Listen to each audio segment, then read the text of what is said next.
All right, it says we're live.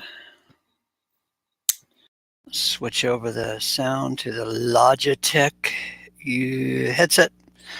Give me a sound check.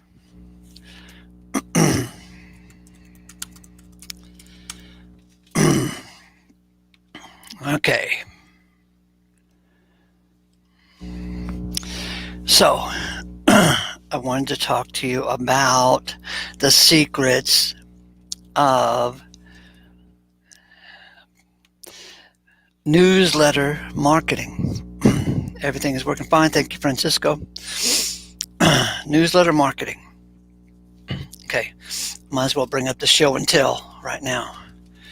So I had this this little book, How to Make $25,000 a Year, Publishing Newsletters by Brian Sheehan. Now this book is from 1971. Okay, so if it says how to make $25,000 a year, you know that 1971 dollars turned into 2021 dollars. That would be at least 10 times more, like 250,000. Because in 1971, you could buy a car for $3,000 and a house for what? 20,000? And now the house is 300,000. Anyway, so here's the next book. This one came out in the 80s. Got to adjust it so the light is Success in Newsletter Publishing, a Practical Guide by, let's do this, by, what's the guy's name? Frederick Goss. That's it. Frederick Goss. Anyway, this book came out in 1980, I believe. Let me check and see.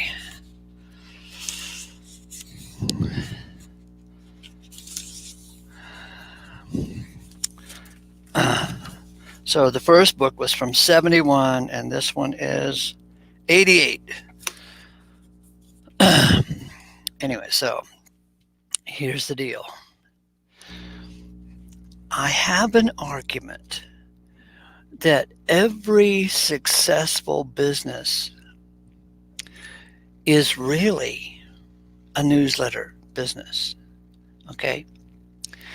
And if we go, let's go all the way back to the Bible. Paul was a newsletter publisher, and his newsletters are still read to this day. Now, Matthew, Mark, Luke, and John, Luke, he published 2 newsletters, that his so-called book of Luke, and also the letter called the Acts of the Apostles. Anyway, so Paul was really into it, see. Hang on a second.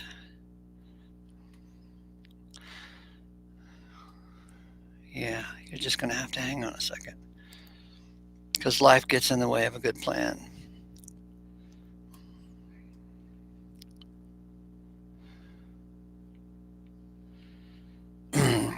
This is a client.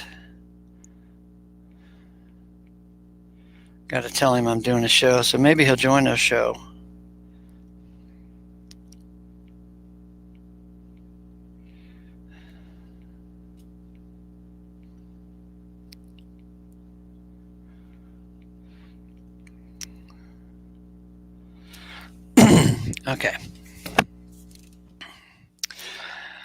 Okay, so every successful business, I'm making the argument, is actually a newsletter business. So another good example, besides moving out from the Bible, because maybe you've been trained to be anti-religious and you don't want to think about religious things and don't want to look at its influence in life and so forth. Oh, and speaking of the Bible, I have been called one of the nation's top 10 copywriters back before I entered into this retirement thing. And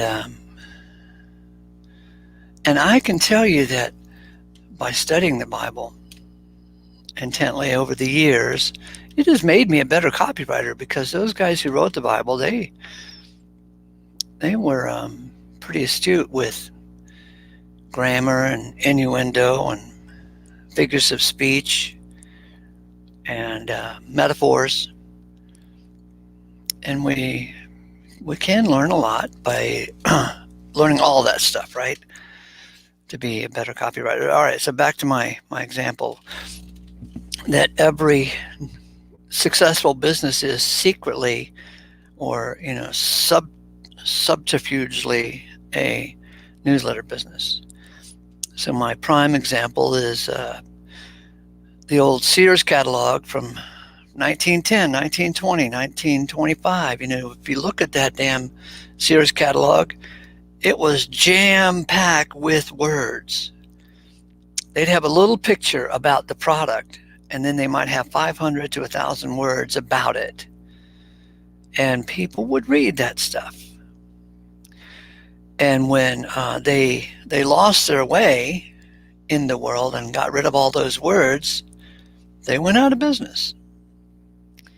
They forgot that they were actually in the newsletter business, and the business of newslettering is just communication, and a hell of a lot of communication, because I had this theory that, it's not any theory that I can prove or anybody would want to prove, but my theory is that if you sell a product that is over $100, you're going to need about 5,000 words of advertising copy to get the sale done. And so if you only give your prospective customer 100 words, that's not enough to get the sale done. They need 5,000. So where are they going to get the other 4,900 words? Because you only gave them 100 words in your ad, in your sales letter, in your Facebook post. Where are they going to get the other 4,000 some odd words? Well, they're going to have to call up your company and talk to a salesman. There you go. There's a bunch of words that have to go on there. They're going to have to talk to their wife about the matter. They know that if they even do buy it, they're going to have to talk to their neighbor, Margaret, who's going to say, "Why did you buy that?" And so they're going to have to give excuses and reasons why they bought it, right? So there's a justification factor. And if they don't, they know they need these words in order to complete the sale, because being happy with the sale is part of the sale. Even after they bought it, they've got to justify the purchase in their own mind, because they've got to justify the purchase to Margaret, their next door neighbor, who's going to bitch and complain, "Why did you buy that?" And so they've got to be satisfied long enough to where they go beyond the guarantee date, so they don't ask for their money back and send the product back, right? So being happy and post-purchase reassurance is still part of the deal, part of the marketing deal. So, okay, beyond that, whether it's 5,000 words or 4,000 words, I think you see my point, that you're going to need enough words to complete the sale. And if you switch over in your mind that you're not just a seller of drones, swimming pools, cars, furniture, you're actually in the newsletter business. And that is your topic. And you need to talk about this thing in a more detailed manner than your competitors are talking about it, a more glorified manner. So you need to get it in your little brain that you are an information provider about the topic. It's kind of like what this video is right now. This video is a glorified newsletter.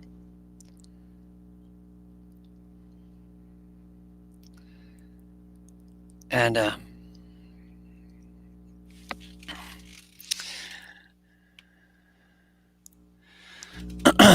so I'm giving you information about the information you need to make your business much more successful. So there's some strategies that you can implement It'll make your life easier no matter what business you're in. So there's two strategies that sum it all up. Okay.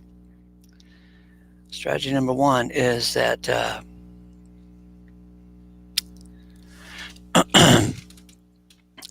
is that people will not read long-winded ads. Right? Everybody believes that. People will not read long-winded ads. But here's the secret. Prospects will read long-winded ads. They will read any amount of advertising copy as long as it's interesting and helpful. But people will not read long-winded ads, so don't bother writing long-winded ads to people. Go ahead and write your long-winded ad, your 5,000 words of information to your prospect, because your prospect is hungry for information. He's hungry for knowledge. He's hungry to justify the purchase in his own mind. And maybe he works for Mr. Boss and he's just a purchasing agent, and he's got to justify this purchase to his boss as well.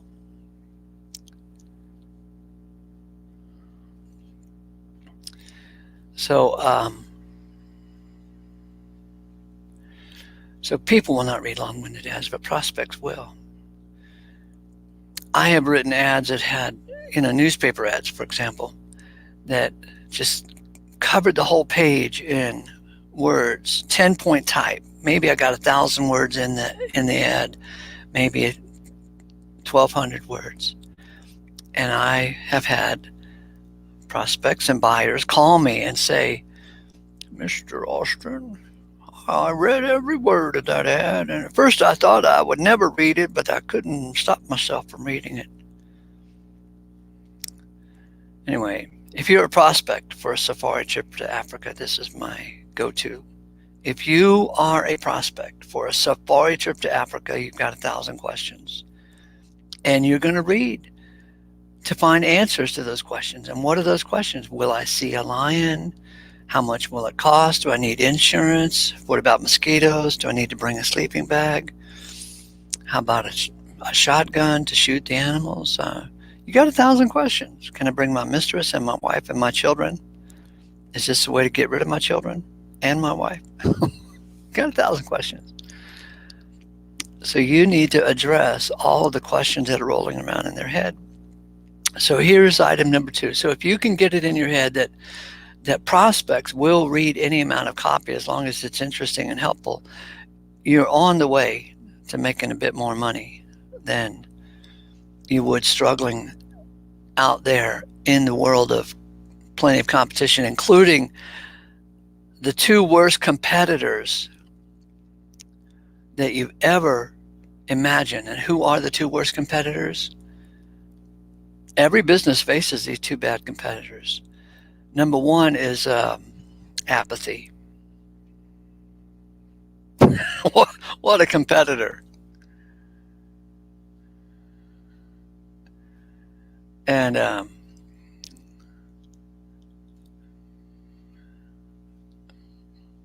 number two is something along the lines of apathy. I don't care. So what? Who cares? That a lot of business owners think that they don't have competition, but they're not thinking right, because competition could be anybody who is trying to get that extra dollar laying in the prospect's pocket, that discretionary dollar. Way back in the 1950s, I think it was, Cadillac car company sent out a research team to find out who their biggest competitor was. And they were shocked when they came back and said, your biggest competitor is diamonds. And your second biggest competitor is a cruise ship vacation. Their competitor wasn't another car company at all.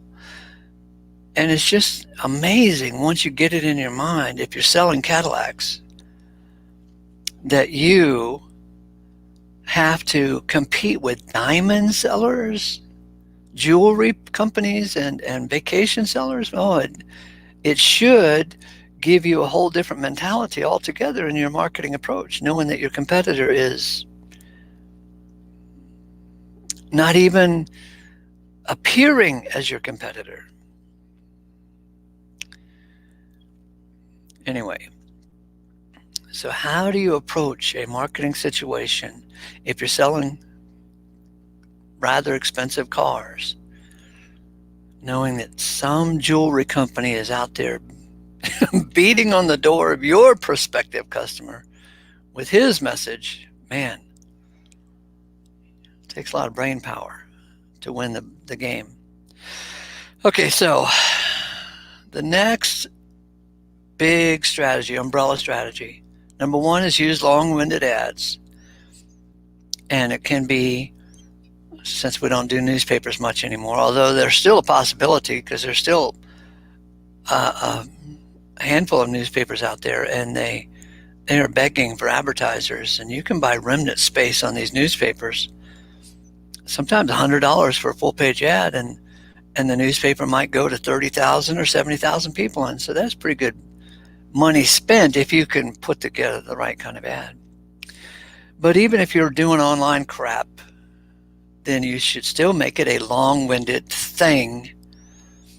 Even if you're doing a so-called video sales letter, it should be a long one. And do long-winded video sales letters work? Well, Agora put out a 96-minute video sales letter just a number of years ago, and it was their most profitable sales letter yet. 96 minutes. Did people watch it? No, people did not watch that 96-minute sales letter, but prospects did. Keep that in mind. You're not advertising to people, you're advertising to prospects. Okay, I'm trying to get to the number two umbrella. The number two umbrella thing in marketing is only two big ideas. The big idea is that once you capture the name of your prospect and his address and phone number, email, all that crap, once you capture that and know that he's a true prospect, then you cannot mail to him too much. You cannot reach out too much. So you should be mailing all the time, both in snail mail and text messaging and emails, whatever medium you want. My point is that you can't mail too much. And I discovered this when I first opened my little old advertising agency in 1987. I was just a puppy in the business. I knew how to create advertising, and I knew a lot of theory about advertising, and I was anxious to get started. I just had just got a divorce, and the ex-wife, she got all the equity in the real estate business that we had, and the retail business. I had two things going on. I just gave it to her just because she was driving me nuts. So I won. She got all the equity, and I got a 5-gallon bucket of pennies, an old red pickup truck, and my mind. So it was just like pretty good. So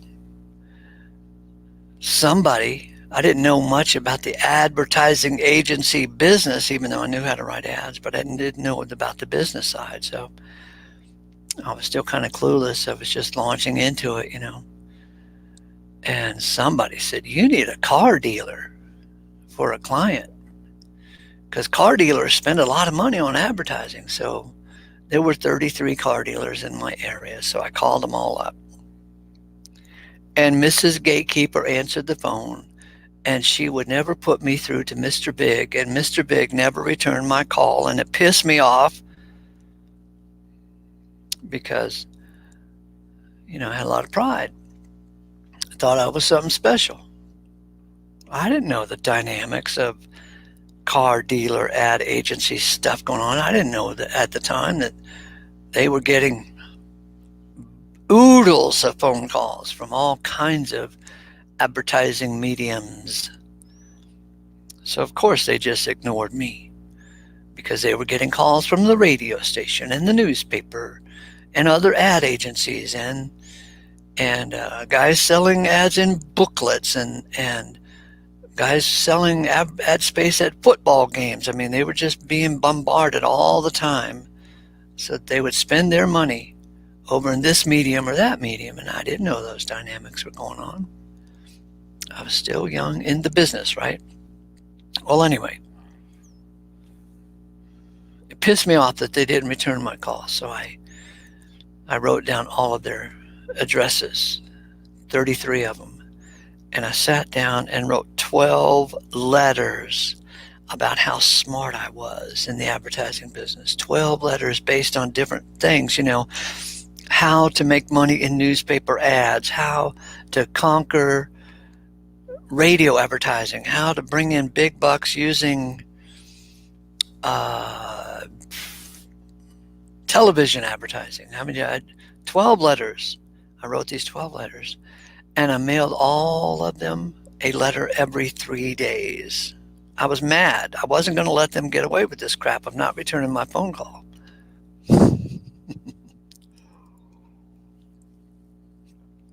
I was pissed. So I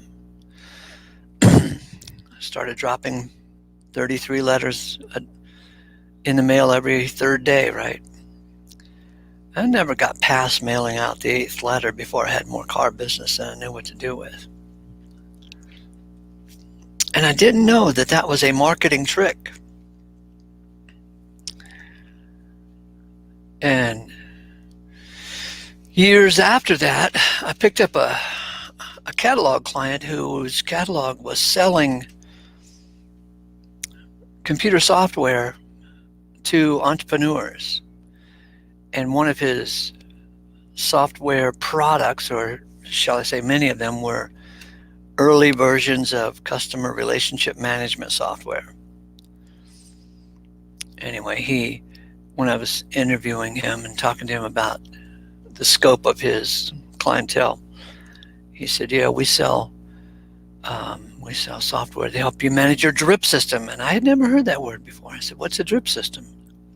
"Oh, well, that's where you gin up a list of customers or prospective customers and you drip a letter on them every so often. And it generally works around the 8th letter. The dynamics happen that you want to see happen around the 8th letter." And I said, "Oh, I did that. I did it out of anger. I didn't know it was a marketing system." So the things I've experienced, the two big broad brush strokes of marketing is, number one, long-winded ads bring in more money than short ads. And number two, mail like hell. You cannot mail enough. And so you might as well get it in your mind that your business is actually a newsletter business.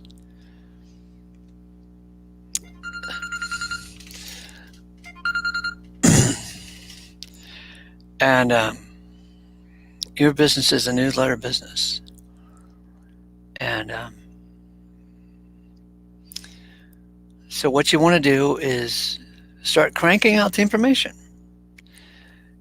If you ever been over to In-N-Out Burger, sit down at their restaurant, they put this little piece of paper in front of you as like a placemat. You can put your hamburger on it and your french fries. And it's got the whole story of how In-N-Out came to be. So it is a little newsletter right there on the placemat. Hang on, let me see if I can get this solved here.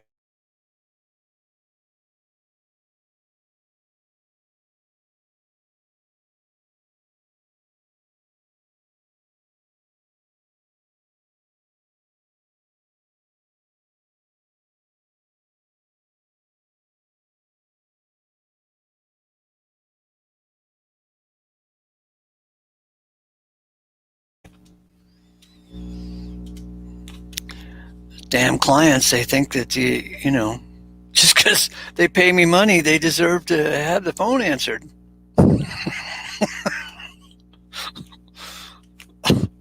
Sorry. Anyway, so I make sure I turn that mute button back on or off. You can hear me, right? Let me know. So the two big projects here, the two big projects to get across in your mind is that long-winded ads always bring in more money than short ads. And once you capture the name of any prospective customer, then mail like hell. And it, you know, even if you are clumsy in your marketing approach, if you mail like hell,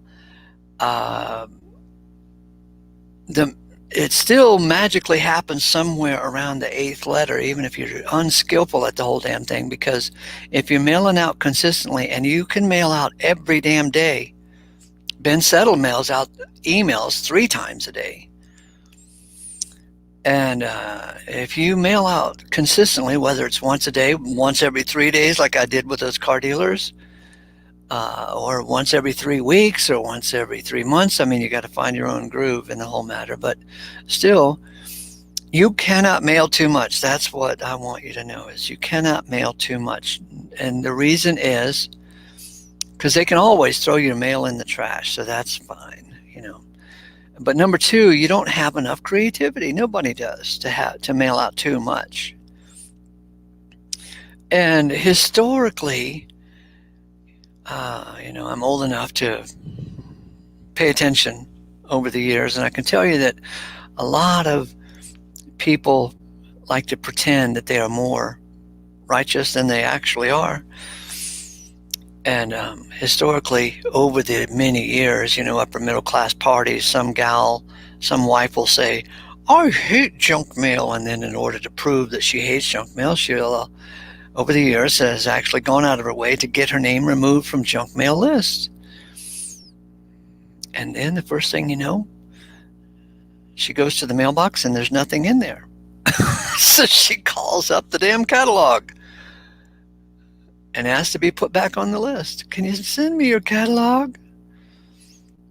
Anyway, there's an emotional aspect of marketing that you have to know, that we may not necessarily want to go to the party, but we want to be invited to the party. And when that Mrs. Little Jones goes to check the mailbox and there's no catalogs there from Land's End or Victoria's Secret or Burpee Seed catalog or whatever the hell she's interested in, she feels lonely. She wants to be invited to the party. She wants to know what's available. And in fact, I'll tell you this, back in the 70s, there was a strike in Los Angeles County. The newspapers went on strike. There was some argument over printing or payment of somebody. Anyway, they went on strike for, I think, 3 weeks.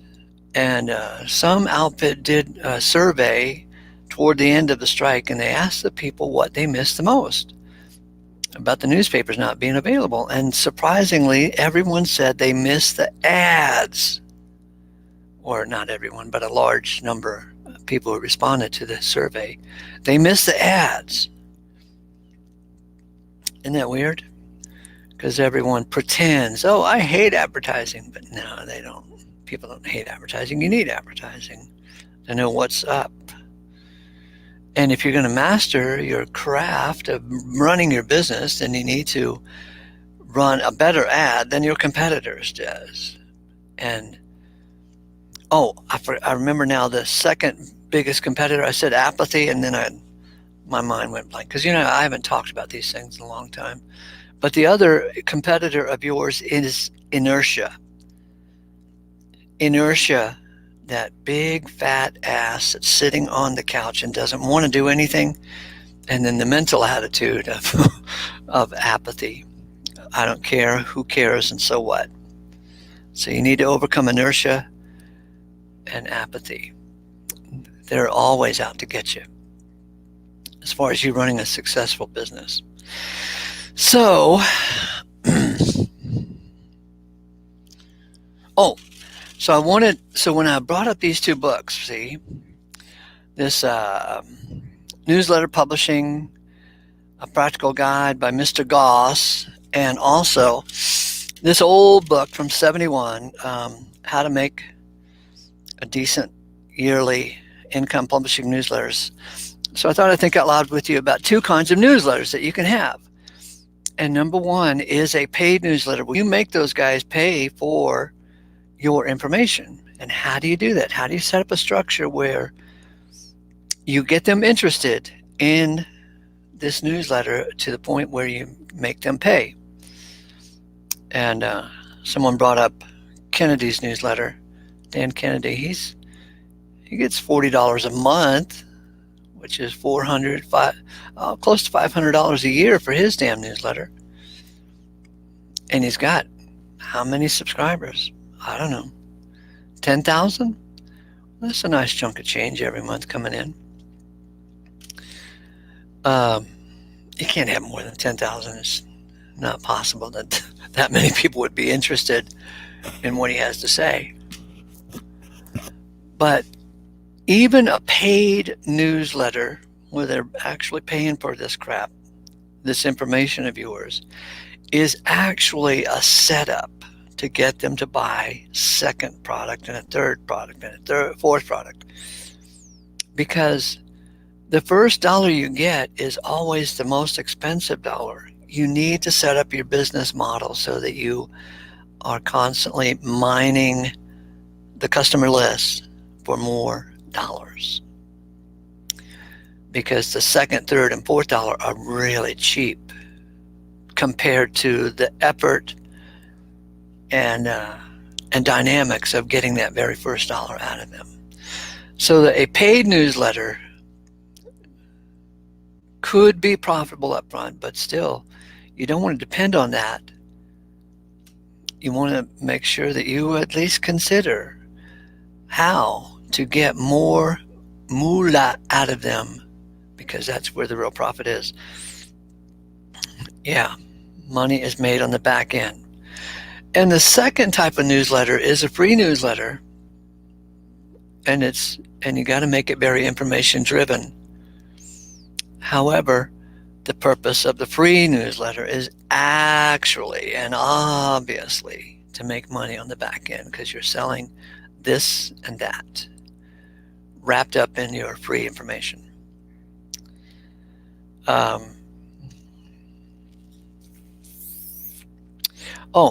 I'll tell you the story of Adrian McCabe, and because you won't hear the story anywhere else. I may have told it before on this channel, but it's worth telling again. Adrian McCabe was you might say he was a good marketer in Australia way back in the 70s. He's dead now. You might say he was a pretty good scammer artist, depending on who you are and how you want to look at the thing. But he was a newsletter publisher in the 70s in Australia,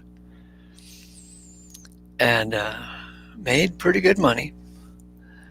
And one of the most amazing stories I heard about him is that he published a financial newsletter of some sort,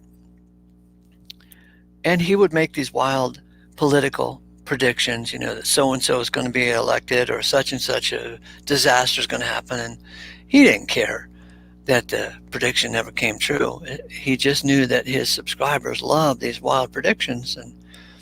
And when the predictions never came true, he just shrugged it off, and he never noticed anybody quitting his subscription service just because his prediction was wrong. Now, I've had many conversations with pals of mine about the predictions of, the information providers that we have in our world. Everybody from the dead Rush Limbaugh to Dave at X22, and I don't know, you just name them all.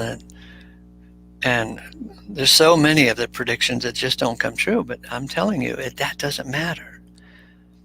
The human mind of these people who are subscribers to this crap, this this information, they want a prediction. They want to anchor their mind on some dramatic thing. Because, if once we get past the age of 12 years old, we're no longer interested in roller coasters, right? Disneyland thrills us at one time, but once you get old enough, you look for different things to be your roller coaster. Women look to the drama of soap operas, and men look to the drama of sports teams. And then there's a brand of people out there who look to the drama of these newsletters and their predictions of financial disaster. And now we got COVID, blah, blah, blah going on everywhere. Anyway, my point is that Adrian McCabe observed that even if he was wrong on his financial predictions, he didn't lose subscribers to it. They just carried on and kept subscribing for the most part, right? Because what are you going to do? Admit that the guy you subscribe to, you're going to say he's full of shit and I'm going to cancel my subscription? No, you're entertained by that crap. And the entertainment is why you subscribe. You want to blow up, snort at such a wild ass prediction, or you want to, it's like your own personal version of a roller coaster. Oh my God, it's all going to end tomorrow. And so we're thrilled with the predictions. Anyway, so Adrian McCabe made these wild ass predictions and they didn't come true necessarily. But he knew that the true reason for getting a newsletter ginned up was so that he could sell crap on the back end. And so in the late 70s, Jeff Hassler, who eventually became one of my clients over the years, he was publishing a financial magazine in Australia at the same time. Adrian McCabe's was a newsletter, and Jeff Hassler's publication was more like a magazine because it took in ads, And Adrian McCabe took Jeff under his wing and taught him the real secret deal of publishing. The real secret is that you want to sell to the back end. And Jeff had never done that. He'd only sold subscriptions and he sold advertising in the pages. Anyway, when Jeff got it in his hot little mind to do this, he ginned up a letter that sold gemstones. $1,000 worth of gemstones, $2,000 and $3,000. And then he started making money after struggling for years. He then started making money with the business model. And so another Adrian McCabe story is that there was a real estate developer that had developed a bunch of houses, and he had sold all the ocean facing houses in the whole big complex, but he could not sell all the golf course facing houses. They just wouldn't sell. Adrian McCabe said, let me have the opportunity and I'll take care of it. I'll sell them all for you. And since they had such a struggle selling those golf course facing houses, Adrian McCabe wrote this killer letter. And he made the argument that, you don't want an ocean facing house. There's too much trouble with that. What you want is a golf course facing house. Long ass letter. And he sent it out to his list of investors because he's, sold a financial newsletter to investors. He said, and all of those damn houses sold. The golf course facing houses. In fact, it created a trend that probably is still going on to this day of people demanding golf course facing houses. Anyway, so 2 kinds of newsletters. One is paid up front. The other is a free one, but they both have the same goal, to make money on the back end. And every business out there, whether you know it or not, is truly, if you're going to be successful, you're in the information business.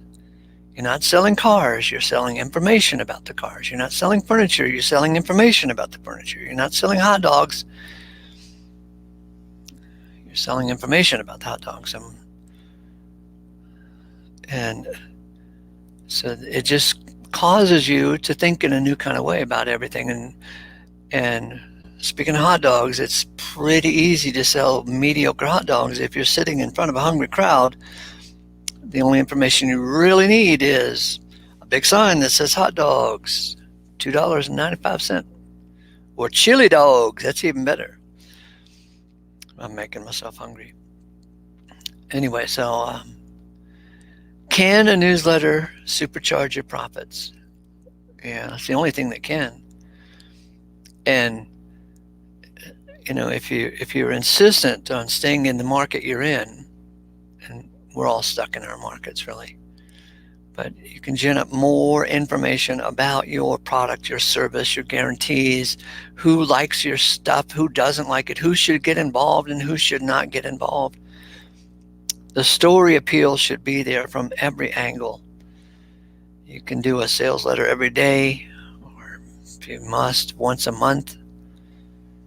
But it must be a complete sales message, because if you convince them just 80% of the way to buy your product, they're still not convinced. They've got to be convinced 100% of the way. Why would you cheat yourself by doing a half-assed job of selling? You can't force them to read all that crap. So at least write it in an interesting way. The only way you can force someone to listen to your sales message is if you buy them lunch, and that is a business model too. There are plenty of outfits out there selling timeshares and real estate, and they buy you breakfast or lunch just so you'll listen to their horse shit. And it works for them sometimes. But since you, and most marketing mediums are not tied to lunch, then you had better make it interesting and helpful, because that's the two deals. You got to make it interesting and helpful, or you'll lose them. Anyway, I'll wind it up for there. Maybe we'll talk some more later. Oh, let me tell you about that insurance guy before I go. This guy, years ago, when I was learning about the drip system marketing, remember I had discovered it before I knew it was a thing. I was just mad when I actually implemented the drip system. But there was an insurance guy, had a little office with his secretary, and he had a business of X number of patients, not patients, what do you call them, customers. Might as well be patients. Anyway, the guy had a heart attack, and his doctor said, "Oh, you're going to have to take a 1-year sabbatical." A 1-year sabbatical. You know what a sabbatical is? Because a lot of millennials don't know. It's, you take a Sabbath type thing, a 1-year Sabbath. You rest for a year. Anyway, so he told his secretary, "Oh, I have to take a 1-year sabbatical. I'm just going to go hang out at home and rest for a year. And you're in charge here." So he left, and she was smart enough to sit down and write a letter to all of his customers. She wasn't going to call them all. She just wrote a letter, stuck it in the mail. I don't know how many customers he had, whether he had 30, she wasn't going to make 30 phone calls, or whether he had 3,000, she wasn't going to make all those phone calls. So she wrote a letter and mailed it out that said, "George had a heart attack, and he's taken a 1-year rest period, a sabbatical. But don't worry about anything, because I'm the one who's really in charge here. If you have any problems, you need any changes, you let me know. Here's my phone number." Well, anyway, they actually called her and made changes about this and that. They were happy that she was in contact with them, right? Well, the providers of the insurance came up with a policy change, and She felt they should all know about it, so she wrote them another letter about the policy change concerning this or that. And if they wanted to follow this change or take advantage of it or whatever the story was, they should call her, and they did. A bunch of them called her, and she wrote a third letter and a fourth letter and a fifth letter. She kept writing letters to keep them apprised of things that were going on in the insurance world, of which they were a part. And they kept buying and adjusting, and they might add to their policy because, insurance is not just car insurance. It's also house insurance and renter's insurance and burial insurance and all this kind of stuff. So this guy came back to work after 1 year, and his business had grown like 10 times without him. It was 10 times more valuable. It took him 2 or 3 weeks of walking around in a daze trying to figure out why his business actually grew without him. And he finally figured out that secretary kept writing letters to his customers about changes and opportunities and so forth. Did you get it? He was not any longer in the insurance business. He now realized he was in the newsletter business. Anyway, that's all for now.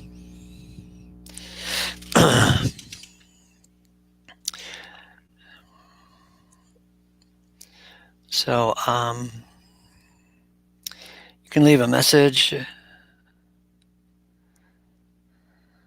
Let me put in the side chat my email.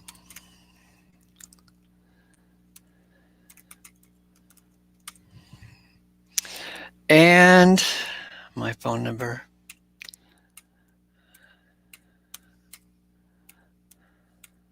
In case you want to chat about something or another. Okay.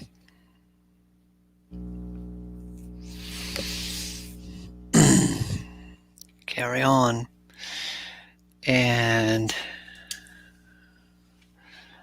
I'm excited about your success.